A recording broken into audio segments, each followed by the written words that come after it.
Because I made and that's the reason why I couldn't work so much against my general from Saturday in this I go help one one. Now, your poor boy now make films too. The coca can imagine. Ampa. Oh, yes. So, don't come, man, packet. We Ghana, Italy, my third nationality you could okay. Because when you know, you come and packet. No, you know. Ah, my share, that's my hair. It's a man for comments around and I could go for fun. Yeah, I'm for your I said, Martina, what then? At least me war setting a feeling. Well, he's what you know, I'm a cotton baby. Tour manager and Eric. Eric. Oh, no, so nice. So, you could work a crowd. That's so you know. My dream was be see and Mentiasia. So, me name's I want to bet me actually, my reason why I could go lose game because they decided they thought they were better than them. You know, because they almost accept 1-1. But when you say, Omanya fine preparation towards the tournament too. And okay, then I analyze all game no money Germany boy now. I'm only France boy now. Now me can say yes, a friendly game. Yeah. But games we will honor a part of preparation games at the tournament. Now to me win here. And my confidence in my tournament.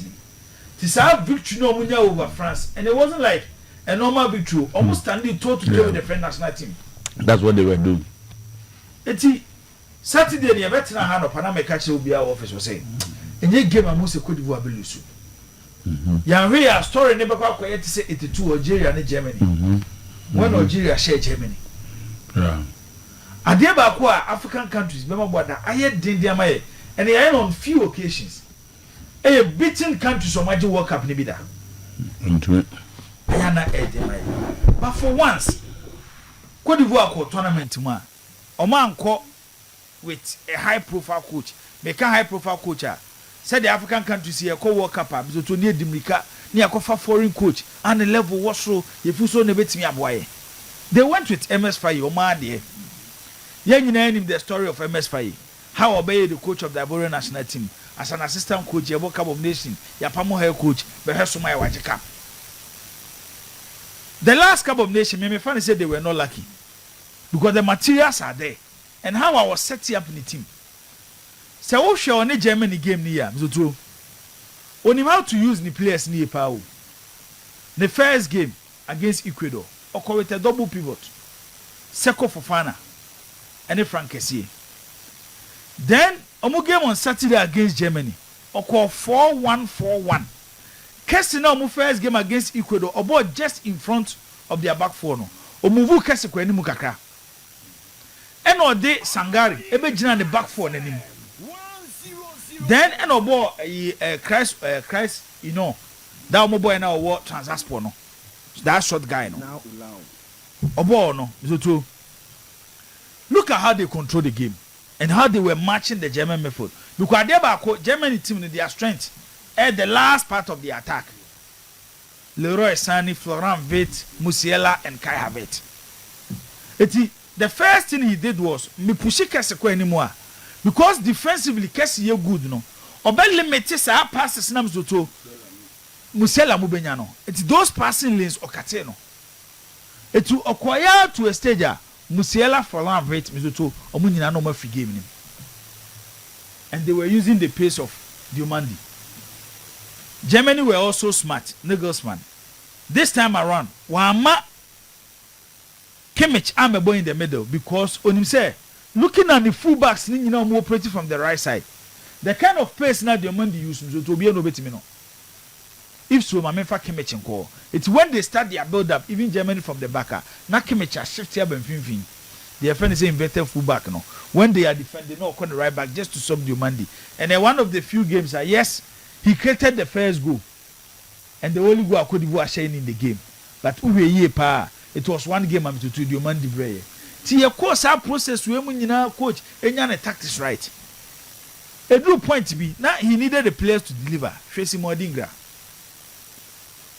Shadia Nicolas Pepe no. Dodo until the be amekase ball bono. Sometimes Shababia Nicolas Pepe fa bono. Dodo when he take Pepe or formo. No, phone power. Who hand will be a this is our phone, Papa. She baby or pick your ball. When you take on Mr. 200 runs, she pass now, come on, and a dingra. Boy, control. 80, I think that was 87th minute. Boy, you control. 87 minutes. At the level, Mr. Tony opportunity to play in the Premier League. Back to that position. And your boy, Mr. Tony, Obaka's a pass, not the man. It was difficult to handle. Kick one. The pass not to form. Just kick the ball to the. With your bonnet keeper and channel, so the watch right. Oh, I think. I want to see a real game, no. So two paper and your assist to. And you're assist to. And then the fourth. But then the fourth. But baby of our body free. It's your back to your mentality. How I handle big games. And then when it comes to individual quality, so to what the Morocco has been. Wow. What the Ivory Coast are trained. Even Ghana crying a ball against Panama. There are certain individuals within our team. Thomas Asante.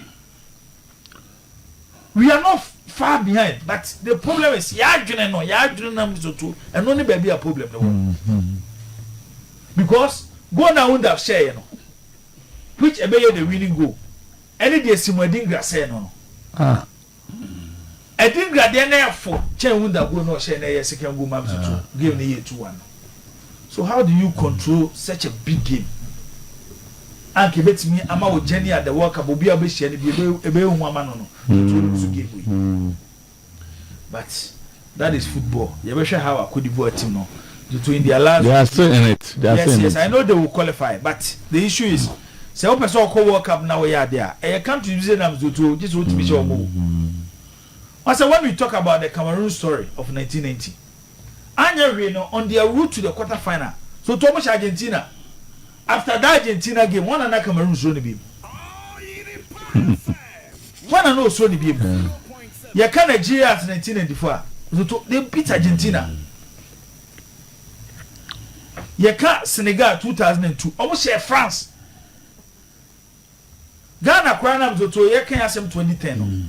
Yes, you a problem back when they say countries no magic work at me. But at least you're genuine, how you're standing to that time receive your team no. Even Germany look at lose 1-0 no. Look at how you handle Germany. It's a local tournament. Now only part of the favorites. Now your classifier was underdog. Now person you be here. Unya favorite in a moment in Zoto. Try so be punishing no. I don't know what you go for Antimianya in that game. Bema boda my mentor so Spain so I'm saying another one and so more presence the World Cup. And Lamine Yamal factor, you cannot take it away. The Biameka said tournament in bottom, so too, especially when it comes to national team. The blue point where you need big boys, some best standing, no more control the spirit of the tournament. It's not like it was exceptional Lamine Yamal. By the presence on the pitch, how are to reduce numbers? Lamine Yamal for boy. About 3 players from Saudi Arabia on him. The moment I either threw a pass and also be dribble through no, we reduce numbers.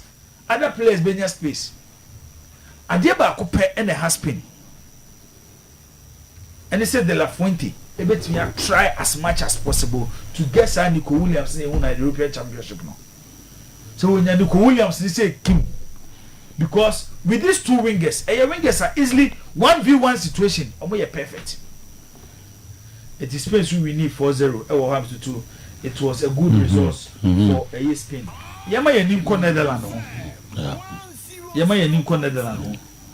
They look underrated, but to the last 3 World Cups I have 2014 or mobile 2022. Omo elimination be it looks like a penalties. Either they will lose to the finalists and also be lose to the eventual champions. It took 2014. Abraham a free mono na penalties against Argentina. 2022 omo finish high penalties against Argentina. And players no mo no. Nyame anim no krani. Player bia o man bia wo bi in Netherlands omo bi o. Aside goalkeeping. And they be a striker. A proper center forward. But when you pick their back four, Mr. Two for midfield, take their center forward out. But look at their wingers. They are playing for top teams, in top leagues. So I was not surprised so much as Sweden 5-1. It will give no more a boy, you know. So a sad Turkey is also out. If you say Nanka Turkey, the better classified as a golden generation. And I'm to my film. Japan's we win 4-0 against a Tunisia. Makasha Japan there. Omo a surprise team of the tournament. And number surprise a lot of countries. But a bedroom point, you know. Now they will need a star player factor to qualify. I know na Mitoma. Ni prana uprano. Akwakoha a Japan team no. Then Cape Verde, any Uruguay subo 2-2. You name say Uruguay they are in a transition period. They are not producing the Suarez, the Cavani, the Diego Forlans. Those top players are not mobile top teams. Easily they can decide games. No, Uruguay, few. Maybe are recently Fede Valverde, Rodrigo Bentancur. These are the few players I'm to but compared to the recent Uruguayan home at World Cup. No, and yes, and Uruguay way at here. Cape Verde are doing well, and I like their confidence. A confidence in the power. Omo coach the Pedro Brito. There is something about Jojo Cape Verde for you. They are not moving away from what they believe. Omo so about tournament. Yes, they are not there as one of the favorites. Omo about tournament to participate. Omo journey say yentimi win here, ye ma won share. Aside their game against Spain, and now look at how they divided their game against Uruguay.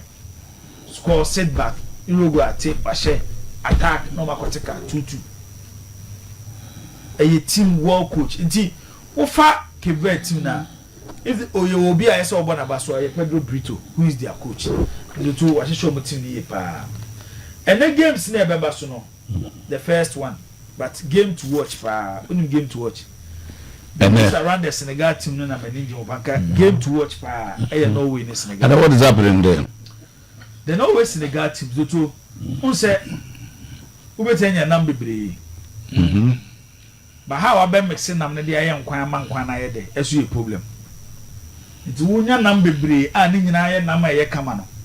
Eno ye one. But o mixing nam no e dey aye nkwan. Am ye hu se nkwan na fa.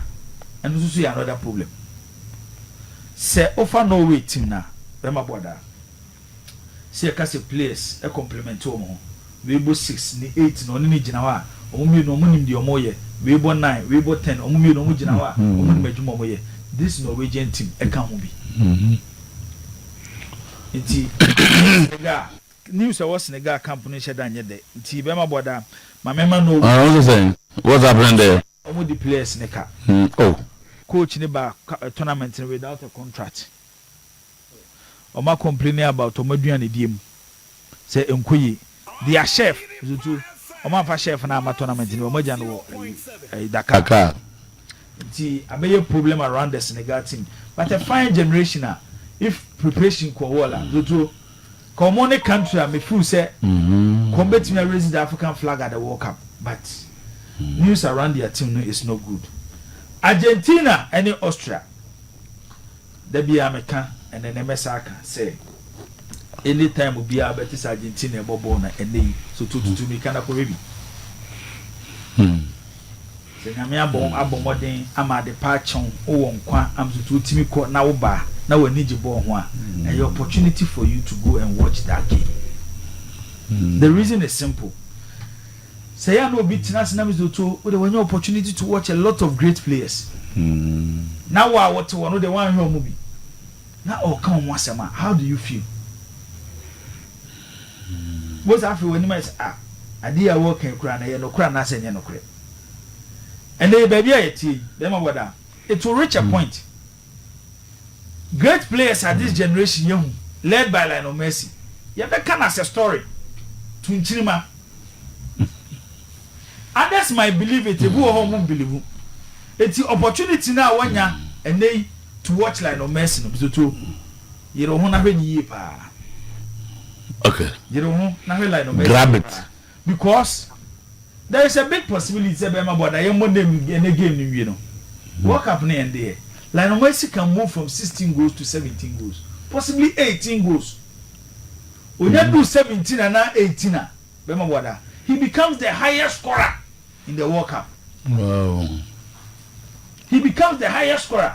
Your ball tournament now be through 58 no.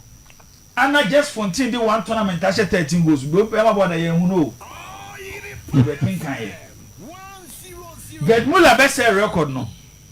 Using the 1974-1970 World Cup. Yeah, who know. You be king kai.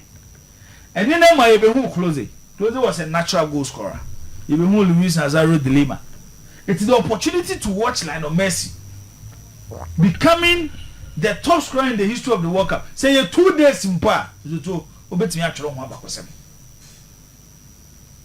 You 2 days in pa, obetimi atwere. There's enough to write. And then Argentina against Austria. Nya daje na kohwebi. The greatest footballer Nyankopon bo na sasi so am Zuto de amaye. Ebigina Park so at 5 p.m. Ebebo against Austria. Okay. Austria team need believe in pressing. Argentina believe in low block. Yem presso, but the body drew 50. You best start near presso from the middle. That time the no just space. It is our space now, Bijano, because you are pushing with more numbers. Between with defense no midfield no. Near the line of Messi, Abejana Mufifi. It is a Rodrigo Depaul, Enzo Fernandez, McAllister, Ombe press no moje ball if you were, whereby Omoko on the low blocker. The first person they look at Lionel Messi, not about his goal scoring, but the creativity. When reducing numbers, Lionel Messi can easily dribble through your defense. It's a proper gingin pressing against a teamer or on the low block.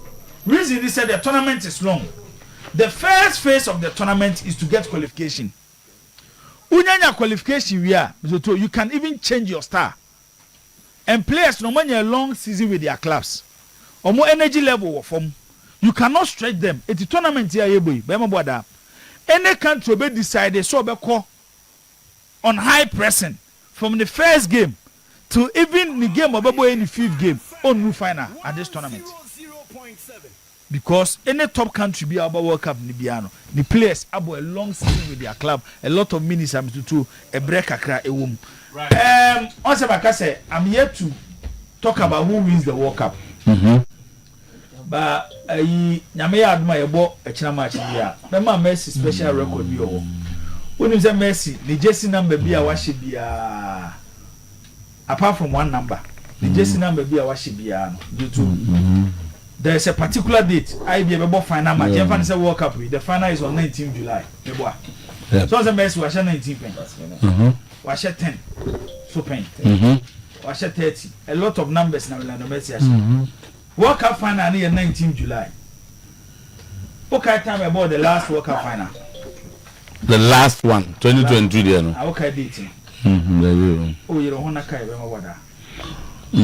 Oh, you know, I'm just 19 and 19. You want to carry 18. 18. Yes. 18. World Cup, you win 18, 19 though. 19th. So I'm got 18 there final. 19 July. Okay. Oh, all right. The 18, 19 Messi, I think.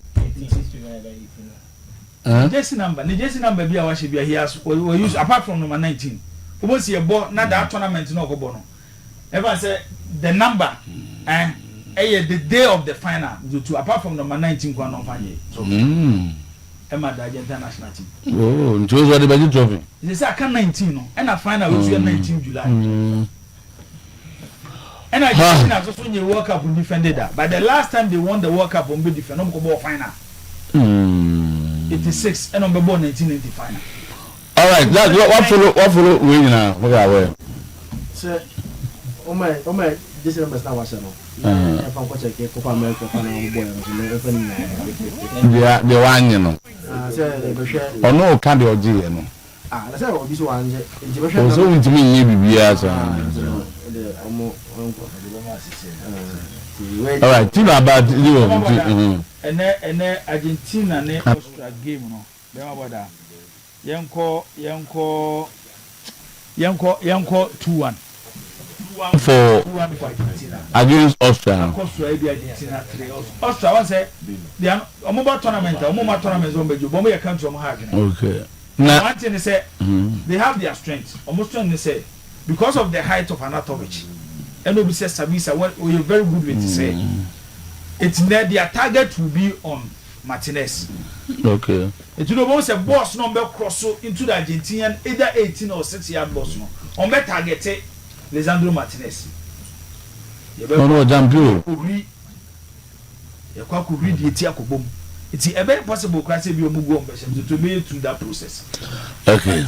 The difference maker will be like on Messi. That is what Argentina were Austria for NB. See, Bama and then a bono numa will be our team be a line on Messi. A5. Because I know first one there. That should be cancelled. And Tramo will be mechanical. So, Mr. 20. Okay. Was 10, 18, 15, and 19. 10, 15, 18, and 19. The boy. Remember the last World Cup, I which was the 2022 World Cup. The final 18 December 2022. It's a number 18. Then on the 10th of July 2021, he won the Copa America with Argentina. Number 10. 2024, 15th July 2024, outside the Copa America with Argentina, number 15. They say they are can year 19. World Cup final we say born 19 July 2026. Tino, Zach some assignment you was to check the one, you know. So final ya body this sad days ya me dey am I'm not watching challenge you am one some ba. At the bay na the garage was. They make can say. One day ya go challenge ana. The past 2-3 years. Ode your headline. You challenge here. Na me kasa fo obi mu awo ko tse wadune. Okay. Our opinion. Esha papa. Ti Esha we no the papa sauce. Our opinion. Bajo mi tie. Nti okasa nti obi asa de e opinion no enye prophecy.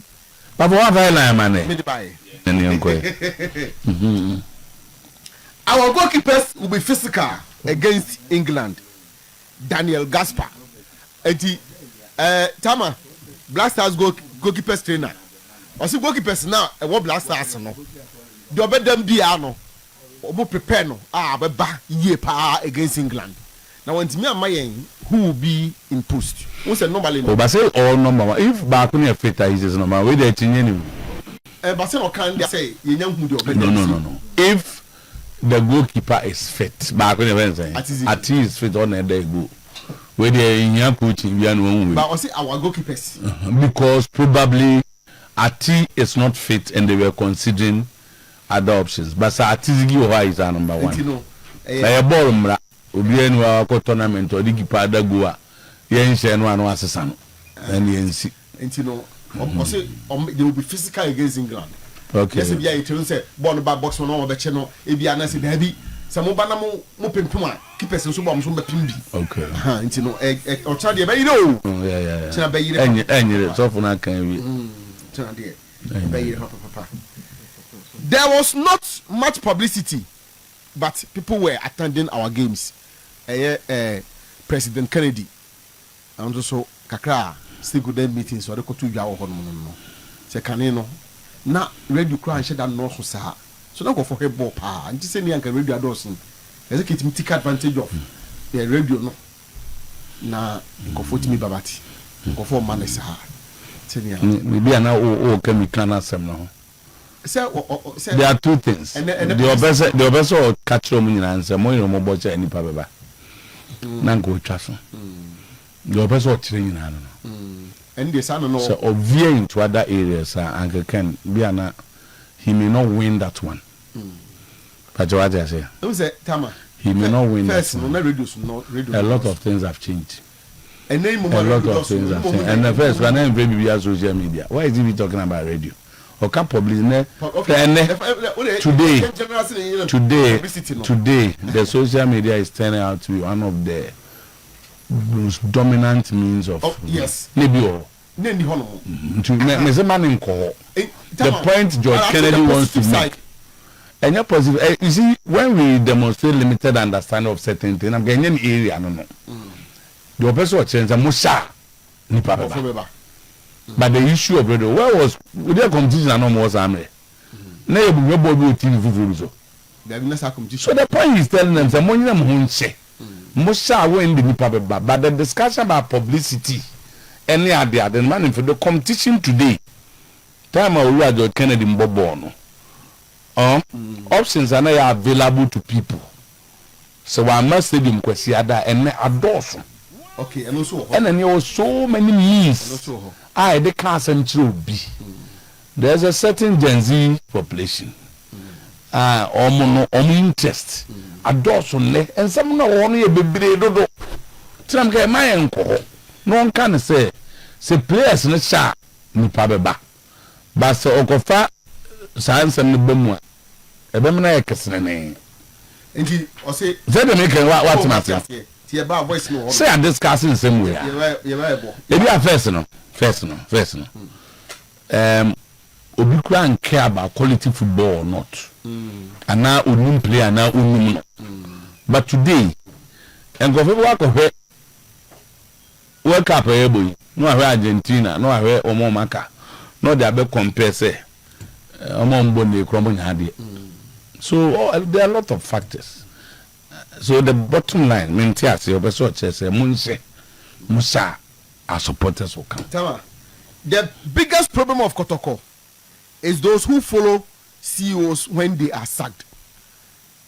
Your own Chamaki 5. Ongang. Sunday other way Kotoko. Oh, na so mo follow mo nya Kotoko no. There was obi ho no say ubekaya. In recent years, they kai pa no. Hebet eko e kofu di nachi, ebi ko di nachi ko professor. Ebi di nachi as far as oko house cra. Who say hebet? Oko house. Oko house kakra. Where there? Oh, man position is no position pa. Na so dey also. Me person me kai position. Problem so bit ma che position no an go house. Hebet ko house. No ye den. No ye meka benyama. Hebet eko. Hebet investor no ye. Kinfesa obaye CEO. Kotoko no ye den. Oni consortium bi ko Ash Gold. Kotoko no ye den. Kotoko no CEO. House so say either a consortium or a certain committee be have it go house. Go house that. Go house be that. Bacho. Ento azo. One committee be announce e bia no. Anya nti no. Eno echi tama okay Dr. Keke Sapon so. Kofu di echi. Ekwan. On the one. At the end of the day, they don't leave the club. Oh, me say, at the end of the day, so a jai kotokokurano, you don't get just a handful of people. But ya na ahukeka. Na na K5 really fear DB. The man basaye nipa no omo do obi nam kotokonti. Na ensem a wo mu bi so ka fa nipa no ho ensem a sometimes binom de toto wo so to get rid of them no mo so do ho abufuo no matiada asa se no mo njaye o kakra bi betima kan be 13 14 bi but do na awom but their contribution no ma ho keka ne ade na kofo ana me kan say nti onu K5 no ni chairman bi achi ntintra kakra da so bi nyam yewe oye na ade kama oye ne koto omu nyina bi aye yam yewe chairman radio ba ye no no ma ye bi oni circle for bibom radio ba ye mfie wapam ye nyina gate omu nyina kwa bi so no omu take distance ba obehu ansela ano obeka na adwen de ba obeba na me kan ba ye wa me nyina gate we ba ye ka wontie ye de titika sa anu bi kakra de confusion rocks Nation FC. Dr. Che will have to return and resolve it. Tama papa no ko US okohebo kakra na asem kese asie ne say opese your good friend fat on na kasa wi mpo ah the neighbor as technical director in Watara management ni benum si David Watara na mu susu yetete se ko opese we coach no and Johnson Smith so eba na ho na asem kakra no wo no nti eba mu se na de twato ni Tama. If you appoint Nibosa Kepa, take your team. Tama, NCC has NCC for no. omni board rep any MDA meeting bia ene ochina kopim kwada de meeting na baso na time information e peke ni che say bom penifo be ka che supporters ne say ni buza kepa na de ye omu coach na Hamza Mohammed so ka yo Hamza Mohammed am so bokoto kokra Hamza ye I'll to Hamza kotoko no my assistant enti ko mo de technical team no ko kire wo mo na omo ucha se na se no mo de letter ba se penifo take decision bi omo consult o mansa think omo be so omo consult o but information e peke say omo se ni busa kepa no mo de ne ba de amom mfa ne ba because omo ba omo be reject so omo kan omo enti a next season e ko no omo ahohoro omo nsa se no pese omo yetimi bia omo nya omo de enti tama no so ye kakra ye peke e wo house for so camper no so e build de ba ye ba details ni nyina ho no ye de ni nyina so etimi aba be ka ho thank you Alaji madam your friend Isa Musa Mohammed Owechoyi na Yetiano na Isa minimum record ya me ne profile no sister bi na da ho minim sa ya na minim de actually ntina make sense and madam for Dr. UK Spine and also he's watching us so no so Yetiano it's a be na waware jibu kwa adam jibu so ni Mr. Musa what's all right yeah is our okay and I'm saying na yire na da ho visual ni aba on the so be intimate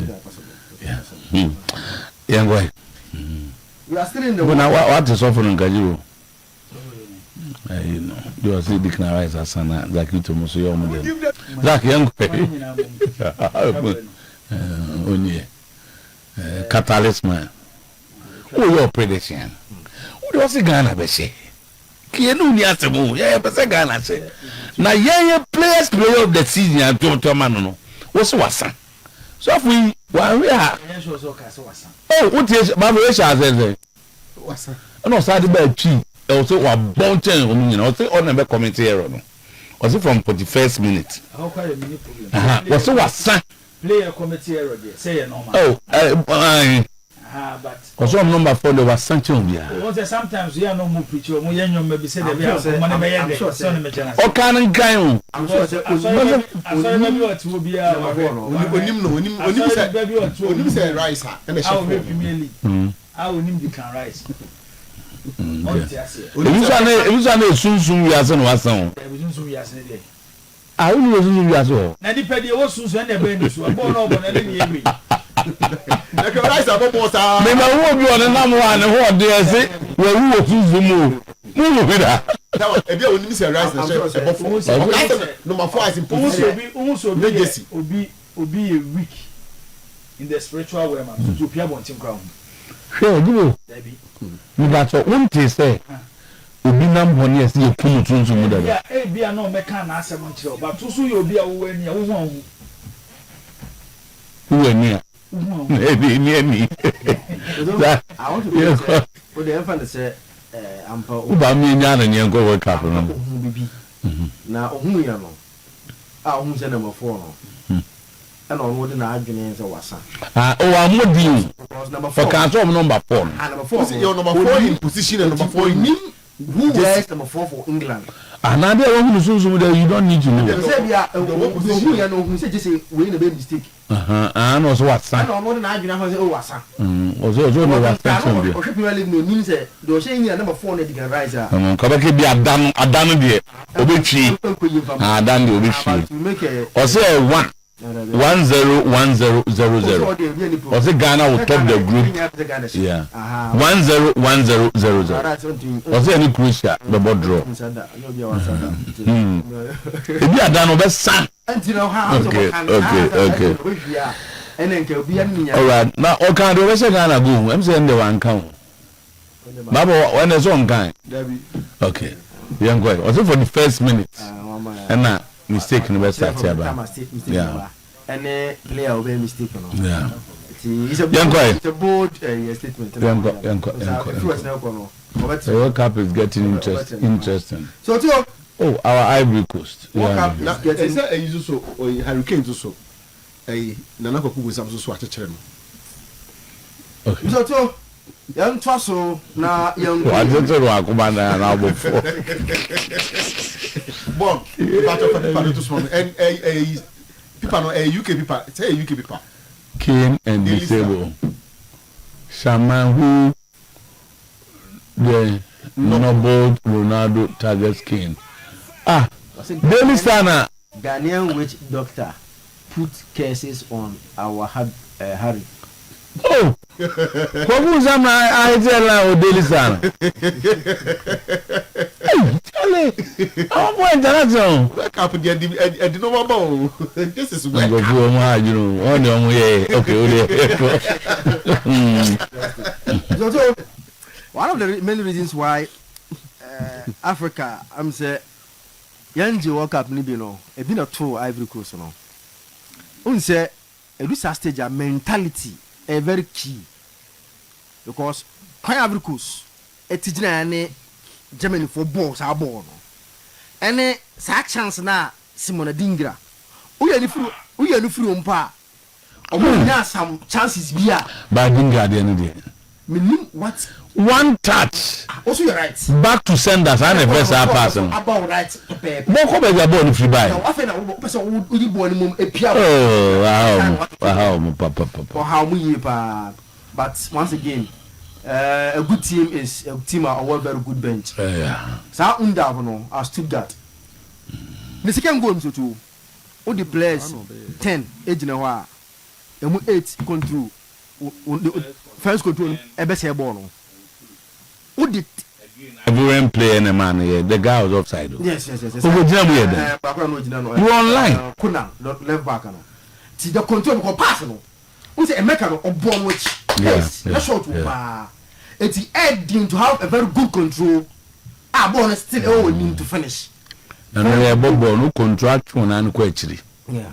You chuko actually style but I'm ball na raise am. I say aba. It's a very bad day for Ivory Coast, but I think they will blame themselves because Omunya Germany. They are still in it. Oh, that's So it.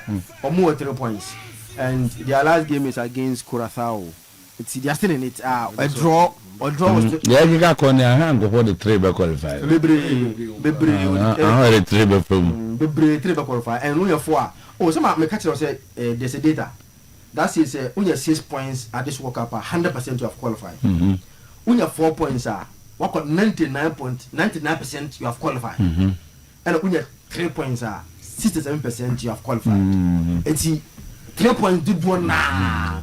We qualify with 3 points. Ivory Coast not a bad luck, but let's see what will happen.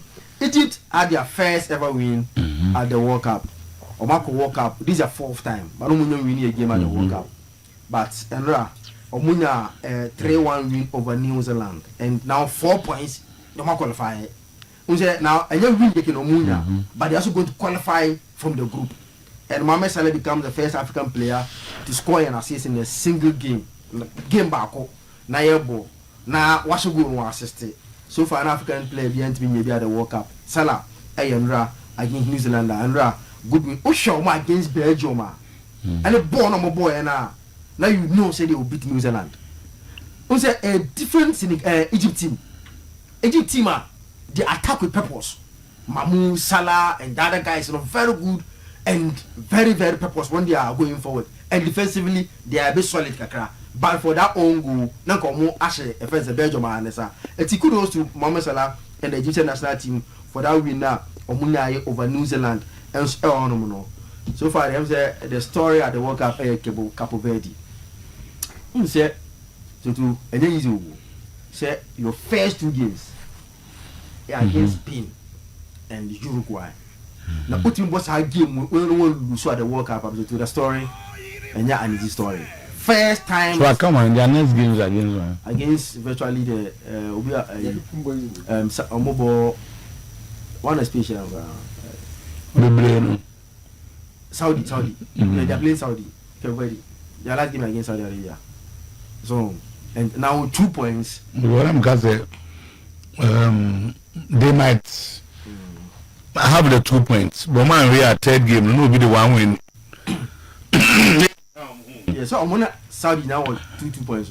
And see, on board they all get 3-3. The Bashar no, and Uruguay no a difficult game against Spain. But Uruguay 1 win. Almost 2 points. When you win, And how? you can get 3 draws, sir. I'm gonna draw me in Uruguay. With one. I'm gonna first draw with Saudi. And I'm gonna draw with Cabo Verde. And I'm gonna go Spain. I'm gonna go Spain. And Saudi is about draws. I'm gonna draw back on Lusubako.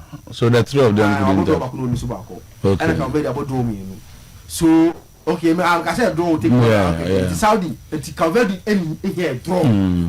Wow. They are qualifying because you be an how much train enough. No, I'm saying either a trainer can put them to second or third. But they did third, na say. Third best. I got 8 for me. Be an amfa. I'm go difference level okay. So far money man if they draw just say they qualify without any negative and it will be a very good one for Cabo Verde. In general, Oshama against Uruguay. But also good game there. On a very good game against Spain. And then hey! And then he really on Cabo Verde. But the good thing is that Uruguay see a mistake at the second goal nature and Omunya as I equal as an Emomu and 2-2. So far I think we are enjoying the now and the games so but before the games and then the FIFA 4-day data but so far at the World Cup the highest viewership in a single game a game in Portugal boy against DR Congo is the game with the most viewership. I don't know. I don't move you on this there.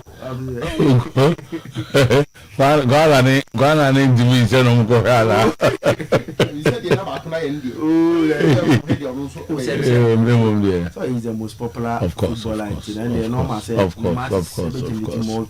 That is true. That's true. Only about her chain match we are. So far it's averaging 3.3 million. Wow. Congo.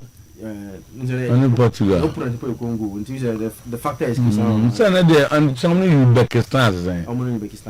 And then I'm father just say we are from Ujagufia. Oh, ever fat. Uzbekistan, they want to bet 3 ideas you.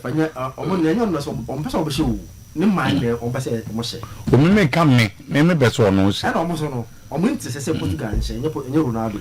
Oh, say no, maybe come mean Chelsea Ronaldo to score. They won't tell the home. So I didn't see them against Austria. Yeah, time now.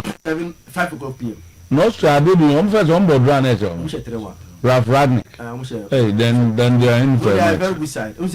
One of the well coached side. It's a funny team. You understand him. He coached the team very well. I don't know against Argentina. Argentina, yes, won against Algeria. But maybe if you say this game will be a big test over the Algerian game now, boy, you know. One thing I like about this Argentine team is they are a command on the ball. And a Libra on the ball. And normal of South Americans. I think they are dedicated to national teams, you know. I had a Ojuan Chassis. And then we will see Argentina. I'm sure that there are any changes in their lineup. Watch more or more. We're making sure say on the core team on time changes midfield one able anyone sometimes I changes to me back because for first match for example Obi and say why Alvarez sat on the bench Lautaro Martinez started here but now who Messi you don't also play Alvarez so start even though at the World Cup last World Cup or man fire but who said the Messi now Obo Alvarez who also drop her. Ebe how I can hear about Alvarez and number 9 Obejina center backs and so. Also want to play as a playmaker. Until with Messi, ebe how I can in terms of the numbers that you have up front. Until you understand why with Lautaro Martinez. So a very difficult game. Very, very difficult game. But I think that on paper the idea Argentina will start at the favorites based on the kind of qualities that they have. But I know that's Austrian team, Sabesta, unze Chukwemeka also come back to Austria before the World Cup. Boy, Anatovic is still there scoring goals for them. Alaba suspects because first game, you know, is still playing, you know, the experience to play. And also more for near midfielder virtually omo 5 na bobo mo midfield in the Bundesliga, and about 3 of them about the same club, Leipzig. So there's understanding in how they play our midfield on no. And see, it will be a very strong midfield battle. Or money offense Argentina, but I know say Argentina slim win before Argentina. Right, you me ba na musa zak na dena the entimun ka hobi you see them zone na a man for Rasipa Man United are showing interest. United now and coach as a war, they don't like as a building walls or how they do their signings. Okay, last summer very quiet. Okay. Make you very good trace forwards. United results. Jamani is a very good player. Very good player. No, but man start and I will be more. Oh, sir, games and also. But on your starter. No, he can. There will be games. He will start more games. Okay. Depending on how the coach wants to play. He's a very. Who's having games? You know, now almost and also. Don't say he comes at you. Wants to take it.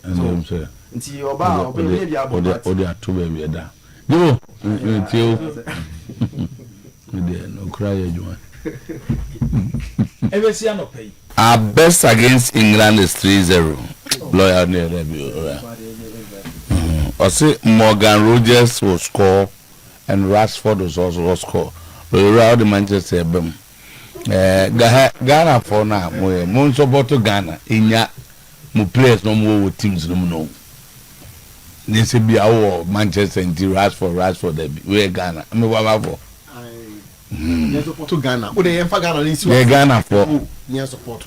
Here we are. We can support who players no more other countries no against other nations. But how will be players as well? They and who say what will be as I didn't know you know but both people. Okay, Jesse number 4 now. I'm number 4. As number 4. Me sure say be on number 4 no okay. And na make say no be as an position number 4 Jesse. Ah, number 4 be am. Let's say show what. O ka the position no, the opposition. England say one about number 4. Say concern we nebo. Constantly stones nebo. Okay, Jesse and go. Asem ne pese ohu se ne. o kind of say Jesse na say number 4. Do okay be nyame asem. Say de nyame asem but Ntimu ndimi man nipa interpret dey sunsun asem no okay. What there? Sunsun bianko time about edu ana o hene dey. Mr. Yenfa Gaspar started now. Yenfa others no one. We are preparing our goalkeepers to be physical. I have no doubt our goalkeepers are prepared for England. Tama, Daniel Gaspar. Dangerous players or attacking patterns, and we incorporate that into our training session. Obviously, England is one of the best teams in the world.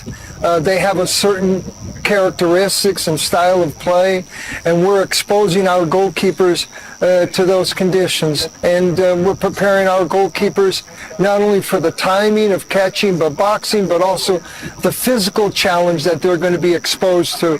So I have no doubt in my mind that our goalkeepers are prepared for all the conditions that they're going to be exposed against England. Editama, I say keepers mensa ye hu mo TV nsu. Omo nyina wo bia ye ready for England. Now they will come in physical and this England for also. Just say.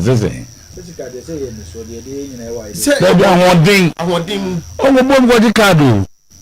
I don't be protect your area no. Put the hand so that will make you sure say yes e bia obi abehu no mbia ne ade nti ombeda. Okay. Ombeda. Time ombeda o. Oh, of course. Ombeda. Nti no and the senate bia. I think England got Senegal show won't.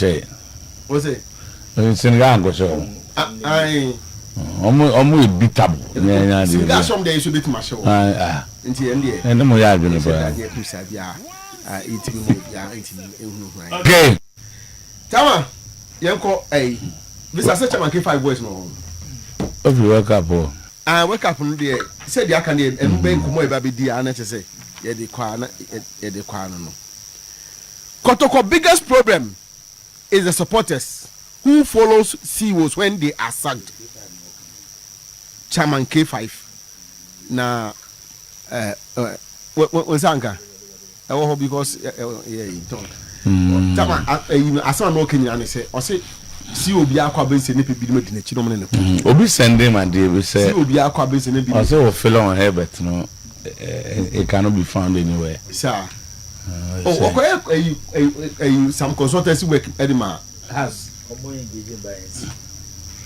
sir obi their messages na so Uganda ball who dey enye to Ejima has what tell us the kai pass said they engage him too there was they wanted to engage him but there was a meeting at the secretariat so officially it didn't work for them. Oh, okay. It is about for the local football player why do you do training okay no peace from 2000 26 years ago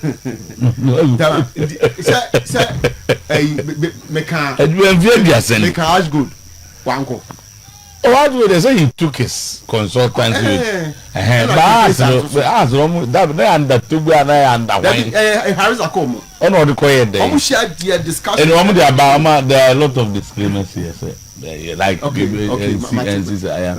young boys never that marriage almost Dr. Chetai obi di de chine ne ko Herbert Mensah tai obi di na chine ne ko Opokunti tai obi di na chine ne ko pastor siso obi di de se koto supporter osina na ya konsa ya ma na adwumanti untua for census koto supporters mo na me problem of koto what you say mo bi da media me ka kire mo most some mindset at say the administrator the kan yo se koto ko ba bia ya no kra se football ayiska ba no kra nyame anim supporters ni yini kutachi no etimo amia no do ye ho na da bia na nchi twitwa ani ne ema enkoso bi da me ka no kra na ache me ka no kra ache se koto ko no blast be bo na etimi to match se we peni se we asante koto ko chema so o so ye bunga mu ka no kra na ache wa kwa na esi form a wo be faili no kra na me ka ache catch you play adie bia ye no kra bia o kotoko bia nyin free Tama K5 are revisiting Mukase no they were interested no say because we interested that I'm saying and say you do nkoma Tama K5 card one fa bribe in the Dubai was kotoko match no the India was about revenge and program no John the more reason why and the more reason why they should leave the police on investigation. And the more reason why so because koto match na well be ready to management obi no like the club say after na board do that management no so ho na board there was a board board na board had management till na pin kan no mo board here wo hoyi any wo ma waka nyina no they have a huge question to answer asem we dey we champion world cup na but this are boys we have to one for the teacher one press conference you put your tell you out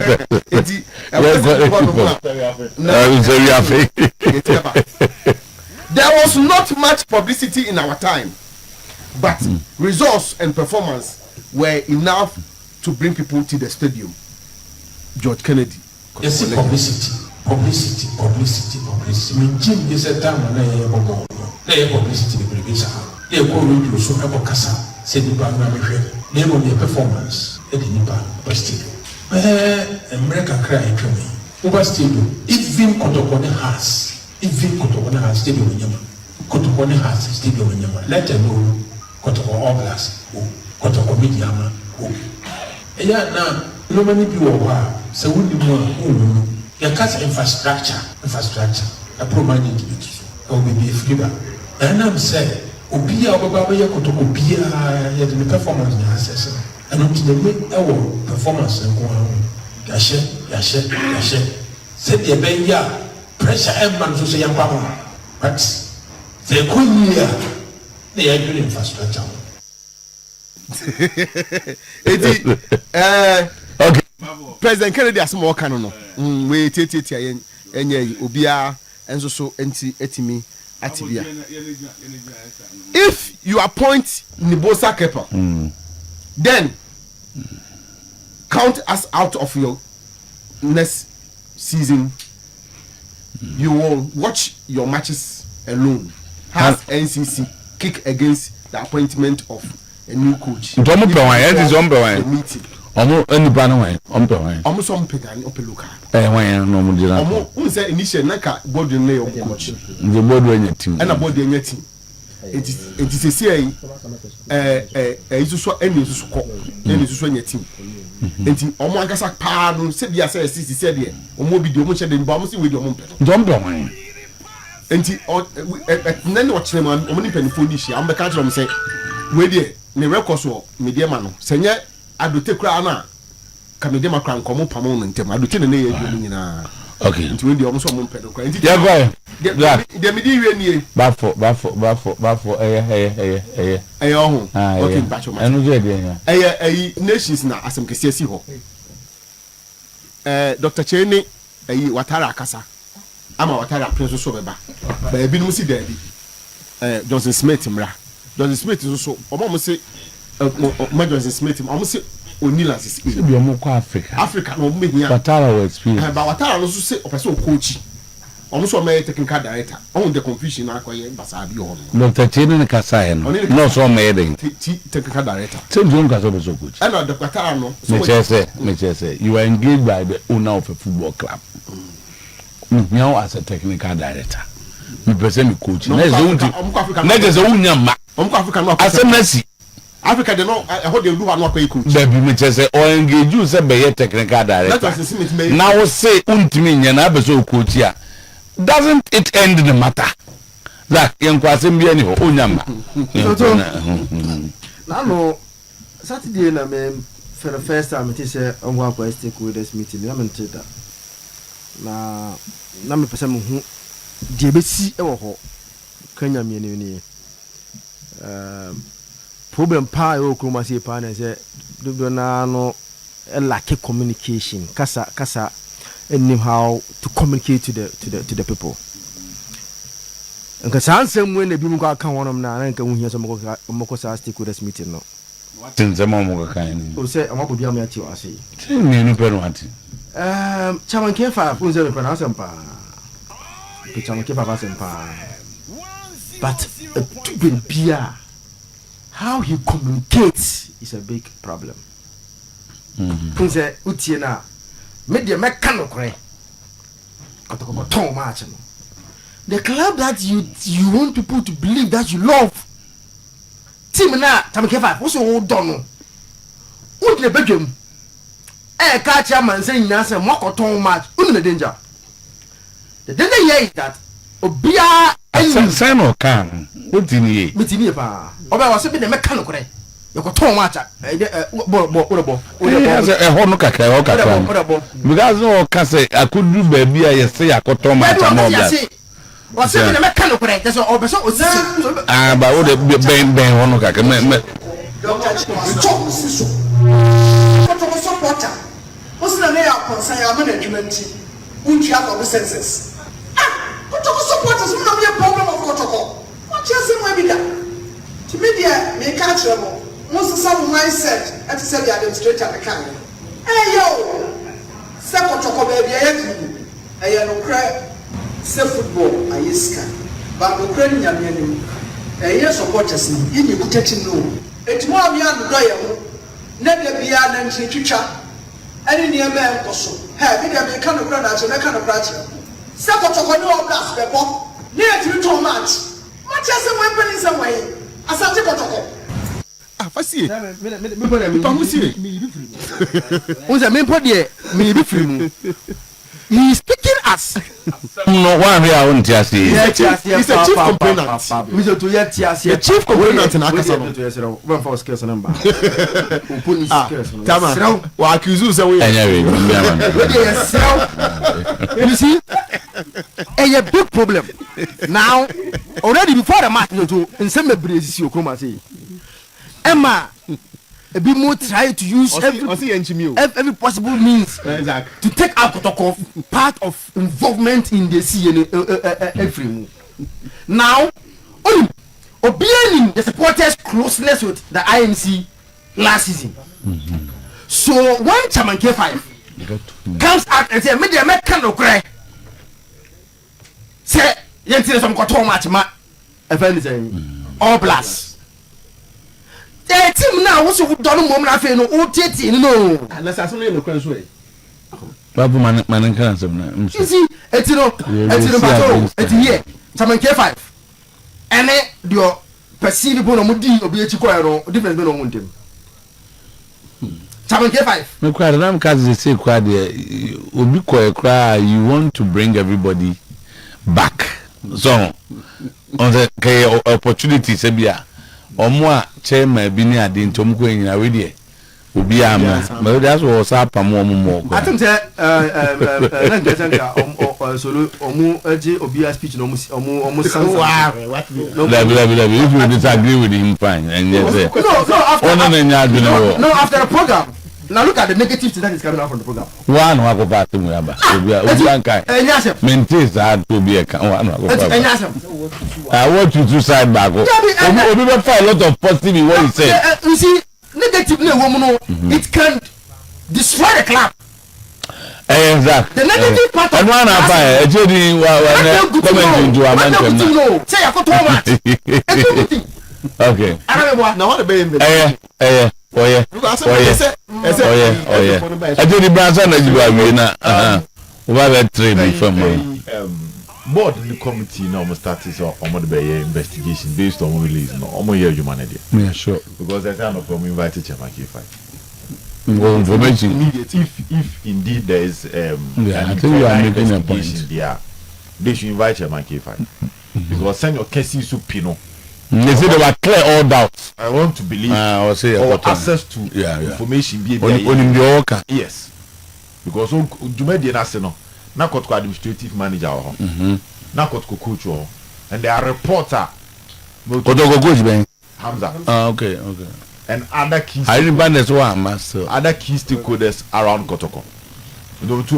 I want to believe it's a SSM penny for say meet indeed there is a group that is investigating the players. And you can some yen satra. Alexander Men also make another comment. Also say on kind of raising issues about Kotoko Gate. Say last season on the chairman solo ekosu obimu not on complimentary tickets. Later on got cheno and the kwa later na kwa abase obunja ni man record by wambo ni panidin ba call by senior conform alleged conform so story ni be wa ha later 2-3 days na sa alleged conform na baby case na for this case na say we scan command of friend na say ntina make say okay meeting ni dem you to in same PP was and utie ni kasa na omkokoro ntumago on say na internal one and there man friends and job baby o man friends and job o me in life o man friends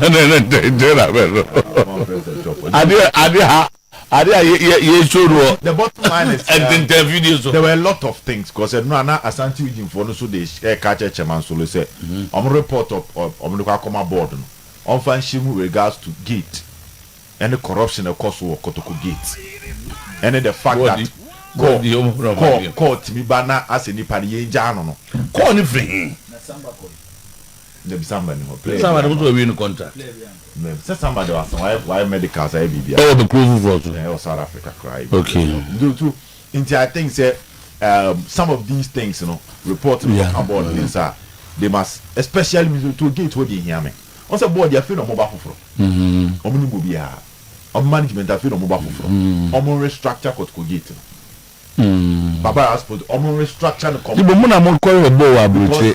One minute gate. So what does the gate? Omo chairman e be sa familiar faces. No baby. So they almost start here. Into from the word go they should come up with a new policy. You want me to almost no experience from manning the gate. Experience the system must change because you say Kotoko risika pa e will get. So be foul even 1,000 Ghana. Na nipa 10. No be foul 1,000 100. Do that gate ma come 10. Now man for we are there for 1,000. So 50 cities ticket me no VIP. To your turn 20 any guni botoma 1,000 Ghana. the gate be an America for Sane Mano. Until I say, why? I was happy that point was raised because me personally, Saki is nature. Okay. Chairman Nipano, and I'm sure Sako could cheat maybe at that day, no. No. Oh, man, they are children, no. They be their chin, the minimum. But I could support. Okay. And now, we try ticket, no. Or checking out also complimentary. And on the betray, Chairman Solomon said, complimentary, the minimum see and tongue. So they went back to the booth and almost saw the pan. And even news crab say, almost saw the pen. I was alarm pie.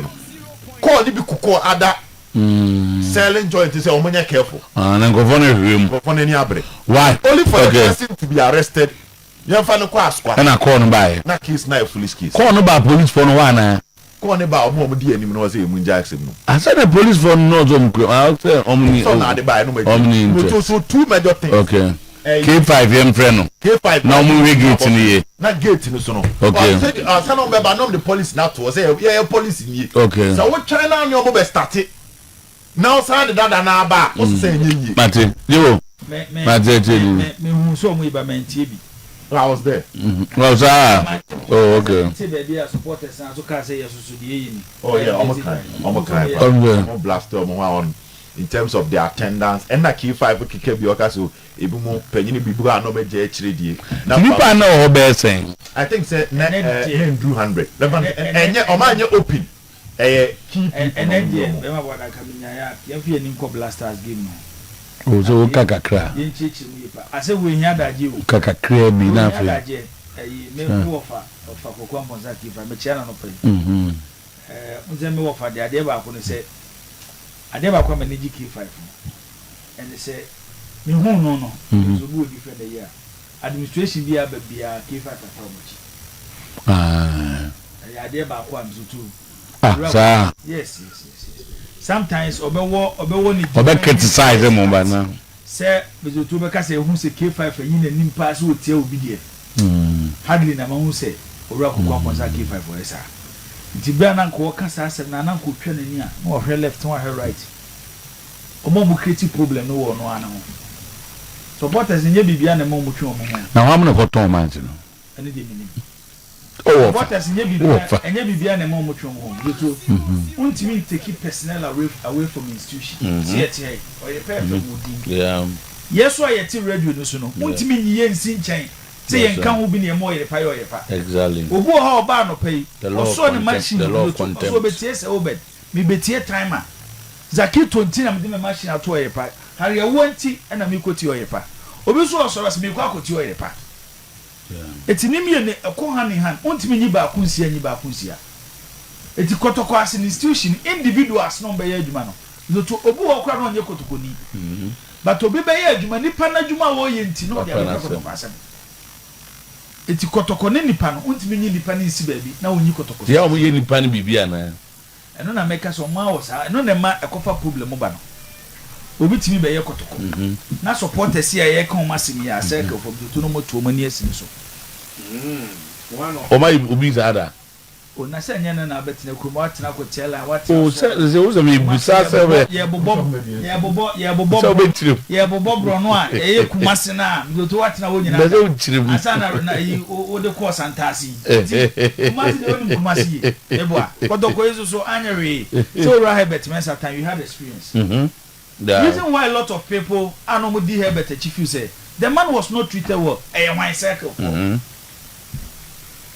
a circle for because when you come and you don't give them opportunity now what done enemies to them they will omotimi kwa ko ran vie yeah just to kick the person out because the omofu setting na ese ye no enye sa na nipa na ye no ana akwanya omopani emfa mo but that is not your duty as a supporter okay etu ura ko kwa ponsa K5 okasa no na so he ne supporters no mo gina wona no o ma na no mo ayi say your congress or no mo ase they are the reason why omo occupy position and so mo nyo any circle no after do point they don't feel like supporting the club again because of how omo mo be team no mo treat omo etina make us asem na wa enya asem a ye betimi de 3 minutes 4 minutes 5 minutes aka ya asema be ma boda esi enya daje pa akamenya ko obi ate se K5 but akoye ni pentin so to unyo obi ate se K5 yeti hey be ma boda yetimi ka story bi obi yesa ko panyin no afafo na frese ada na ade story am oyere fafo usu ni ba bi ekonya story o yesa ko panyin pa o ze na hwan de am o yesa ada na ade story akoma sometime an story ka then no akotena ba bi no akoka kasakwa okay you to see nyina yet be it those are the people atibeni ebube yes a true point bi a mom ye outsiders mom get closer to the club no mo fu say e kwan a mo fa so treating panyifo no e ma ne nyo makono se panyin ni ko mbedi tim na chi biem enye bibia etom so hwe omo nyomo mo ye so tem chance omo hwe omo nyomo mo ye any gate sem no ewiase ma ba bia ni wa football club supporters the gate ewiase ma ba bia ni ho obi ma me one single club am so to use supporters and the gate so mo na gigiska and no mo dey provide security yeah but ya ha no ya mem number be obi ajapade wa ma na nkoho ye problem okoho so ye problem eti nyoma bebre wo ha ti na meka se kotokono be ma boda se ansesa eni obi so the board was standing obi ehun ni ru a obi to